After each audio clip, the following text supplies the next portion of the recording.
Voilà, donc on arrive à la fin des différentes présentations sur les sujets que l'on a sélectionnés dans le cadre du groupe de travail. Ça a été un travail difficile parce que l'année 2017, ça a été une année extrêmement chargée sur le volet cyber. Je pense qu'on l'a tous vécu avec souvent une amplification médiatique extrêmement forte. Il y a des sujets qu'on aurait aimé traiter, mais qu'on n'a pas pu. Vous en avez ici un florilège des quelques mots-clés. Je vais peut-être en retenir deux qui étaient pour nous, qui ont failli passer la barre de la sélection. Tout d'abord, le sujet des systèmes industriels, les fameux SCADA ou autres systèmes informatiques qui permettent de commander des éléments dans la vie physique, avec la sortie du malware Triton, qui vise pour la première fois, en tout cas de manière publique, des équipements de sûreté. C'est-à-dire, si vous voulez, dans une usine, il y a l'équipement de production qui va fabriquer des choses, etc. Et puis, vous savez, souvent, il y a un bouton d'arrêt d'urgence rouge sur lequel on appuie.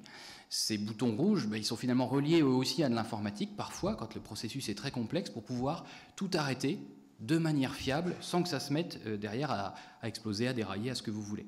Et bien donc on a eu un malware qui s'appelle Triton qui attaquait spécifiquement ces systèmes censés assurer la sûreté de fonctionnement des différents équipements industriels. Donc on rentre dans un domaine qui peut commencer à devenir grave avec des impacts dans le monde physique qui sont bien réels.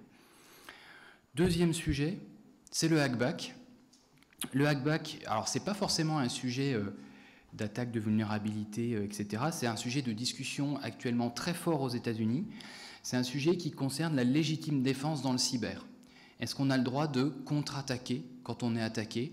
Quel type de contre-attaque on peut avoir? Quelles en sont les limites? Alors on a une posture en France qui est très claire. L'ANSSI, et en l'occurrence Guillaume Poupard, on dit qu'il trouvait ça abominable. En tout cas aux États-Unis, le débat est beaucoup plus ouvert, avec des logiques de se dire, mais finalement, si je contre-attaque juste pour effacer les données qui viennent de m'être volées, c'est peut-être pas si grave.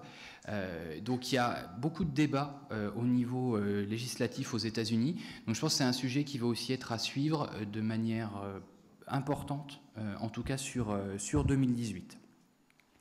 Donc voilà beaucoup d'autres mots-clés que vous voyez ici. On ne va pas tous les passer en continu. On est à votre disposition, tous les différents intervenants après, à la pause, au moment des questions, s'il y en a que vous voulez traiter en particulier. Et puis je vais passer maintenant la main à une intervention pour de conclusion qui finalement va peut-être nous amener une lueur d'espoir. Je pense qu'on a enchaîné cet après-midi énormément de sujets qui peuvent faire peur, qui peuvent finalement inquiéter sur la manière dont on peut réagir. Mais il y a une nouvelle initiative en France qui est apparue l'année dernière, l'initiative Cybermalveillance, et son directeur général, Jérôme Notin, va nous en parler. Oui. D'accord. Non, parce qu'il y a le petit de savoir si on a un autre intervenant. Très bien. Eh bien, voilà, Jérôme Notin, je lui laisse la place. À tout à l'heure.